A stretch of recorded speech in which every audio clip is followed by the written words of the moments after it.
Success Delusion. In my role as an executive coach, my life is spent helping mega successful people become even more successful. And what have I learned? Some of the same beliefs that lead to our success can make it very difficult for us to change. For example, successful people tend to share 4 basic beliefs. Each of these beliefs helps us become successful, and each of these beliefs can make it hard to change. That first belief, I have succeeded. That second belief, I can succeed. That third belief, I will succeed. And that fourth belief, I choose to succeed.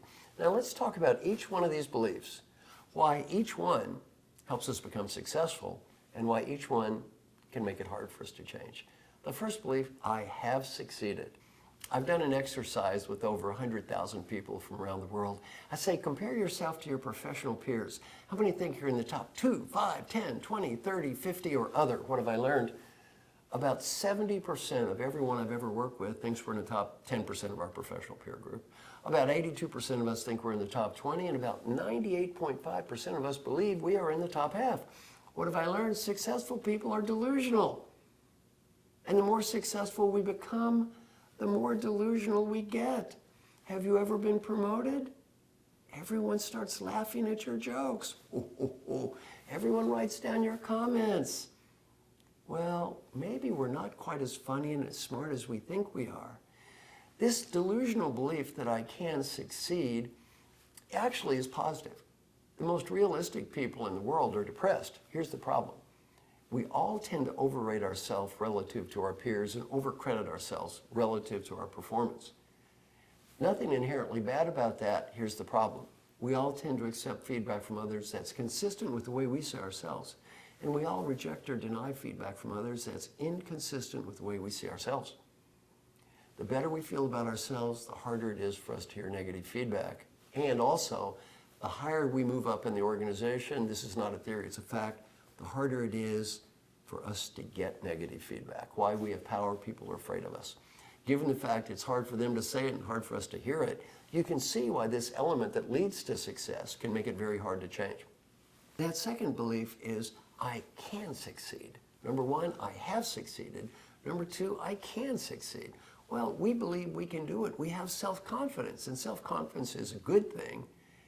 The only thing is, we tend to overestimate our own abilities, and we put too much of that I into the I can succeed. And when we succeed, who do we tend to credit? Ourselves. And when we fail, who do we tend to blame? The world around us, the environment. Again, not a theory, statistical fact. When successful people succeed, we tend to credit ourselves. When successful people fail, we tend to credit the environment. It's not our fault. That third is, I will succeed. Now, again, obviously, people who believe they will do something are much more likely to do it. Here's the problem. Successful people chronically overcommit. One of the biggest challenges of all of leaders I ever coach is overcommitment. Why? We believe we will do more than we're capable of doing. This is especially true in nonprofits. I was the coach of the CEO of nonprofit organizations. His biggest problem by far, chronically overcommitting his people. His mission was to help the most vulnerable people in the world, and I had to tell him, your mission is to help the most vulnerable, not create the most vulnerable. Well, he was so believing he could do things that he tended to overcommit himself, and given that he led a large organization, he tended to overcommit everyone else as well. So what to believe? I have succeeded, I can succeed, I will succeed, and finally, I choose to succeed. Now what does that mean? Successful people, we believe we're doing what we're doing because we choose to, not because we have to. If we do what we do because we have to, we are compliant. If we do what we do because we choose to, we are committed. And obviously, commitment is a good thing. Here's the problem. The more committed we are to a task, the more committed we are to a strategy, the harder it is to ever believe it's the wrong task or the wrong strategy. In my work in coaching R&D leaders in pharmaceutical companies, what item tends to come in dead last from direct reports evaluated to managers? Willing to let go of projects that will not work. It is very hard when we have that strong belief to really let go of something, because it's hard to believe it's not going to work because we're committed to it. And the more committed we are to believing in it, the harder it is for us to ever believe it's not going to work.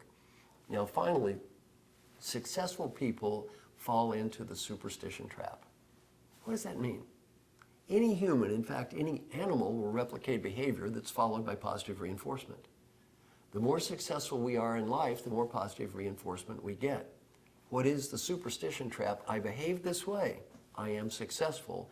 Therefore, I must be successful because I behave this way. Wrong. Everyone I coach is mega successful. Everyone I coach behaves the way they behave. And one thing I have to challenge people with is you're successful because you do many things right. You're successful in spite of doing some things that are pretty stupid.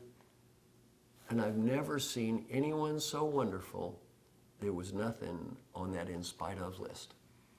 So as you go through life and you look at your success, realize those same beliefs that are making you successful can make it hard for you to change. And be careful that you don't fall into that superstition trap. And always challenge yourself and say, I may be successful. I'm probably successful because I'm doing a lot right.